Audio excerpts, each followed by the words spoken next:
敷地内に侵入されました。怖くて家から出れません。解決策が見つからないまま家に引きこもっています。白樺の香りが染みつくまで鶏肉を叩きました。防犯カメラに映った恐ろしすぎる映像を見ますか？世界遺産知床、大自然のパワーで育った無敵のスズメバチです。日本の地の果て知床、エアコンの取り付け業者さんすらいないのに、スズメバチの巣を取ってくれる業者さんなんて絶対に見つかりません。水槽の中で生える珍しい形の流木をメルカリで売ったお金で桜とさくらんぼの木を買いました。知床の森に植樹する計画はスズメバチの大群が怖すぎて断念。秋まで蜂暮らしで枯れそうです。東京のカマキリがスズメバチを食べる動画見たよ。頑張ってくれよ。オートキャンプ場で使わなくなったタンク、露天風呂を作る計画も断念。セミくらい大きい知床のスズメバチ、普通なら夜には巣に帰るはずなのですが、夜中でも超攻撃的で臨戦態勢です。手がつけられません。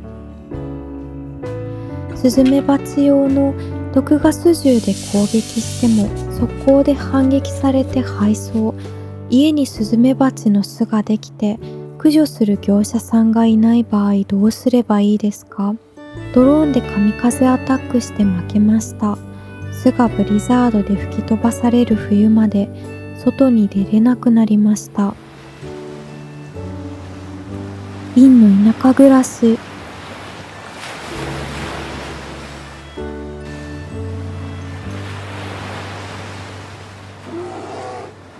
ヒグマより恐ろしいスズメバチに巣を作られました。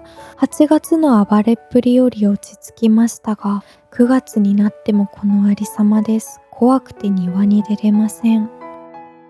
植樹したかった2本の樹木が枯れそうで、とても悲しいです。お世話になっている女性社長のドローン、2回の墜落保証でひらめきました。ドローンで体当たりしてスズメバチの巣を脅そう。恐る恐る接近しましたが、入り口から睨んでいるスズメバチが見えて慌てて退避すると追撃されて墜落です。わずか1匹のスズメバチに撃墜されてしまいました。私から戦争を仕掛けたことがスズメバチにバレてしまったので、もう外に出ることはできません。夏にスズメバチの巣を発見してから月日が経ち、寒いくらいの秋になりました。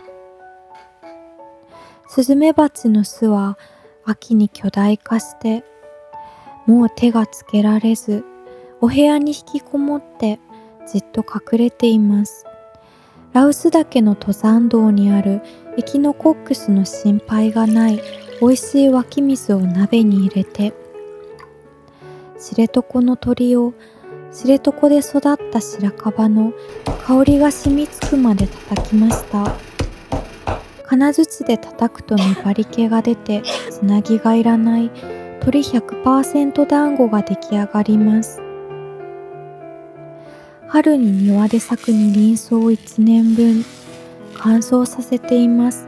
二輪草を一つまみ、備長炭で時間をかけてゆっくり煮込んだ鶏鍋から丁寧にアクを取り除いた後、二輪草を入れると驚くほど肉の旨みが引き出されるのだとアイヌ人のアシリパさんが言っていました。知床 100% 鍋の完成です。暑すぎた夏が終わり、お庭や森でやりたいことがたくさんあるのですが、スズメバチが怖くて外に出れません。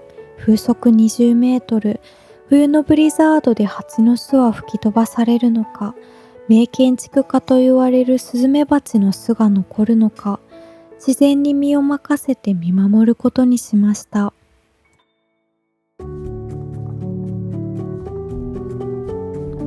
いろりを出して秋らしいお料理を楽しめましたが、お庭や森で作業できないと困るため、最高レベルの生物観察研究所に助けを求めると快諾してくださり、スズメバチの巣を取ってもらえることになりましたが、地の果てまで先生が来てくださるというのに、ボロボロの服しかありません。いつも着ているユニクロのシャツは破れてボロボロです。肌ジュバーは雪女みたいだし、きっと驚かれますよね。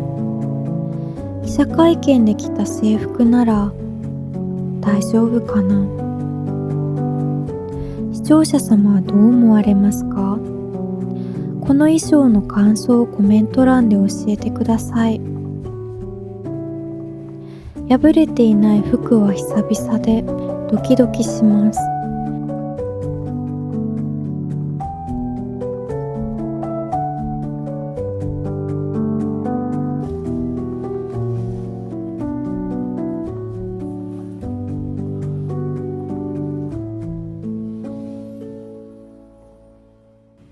どうも、生物観察の鬼です。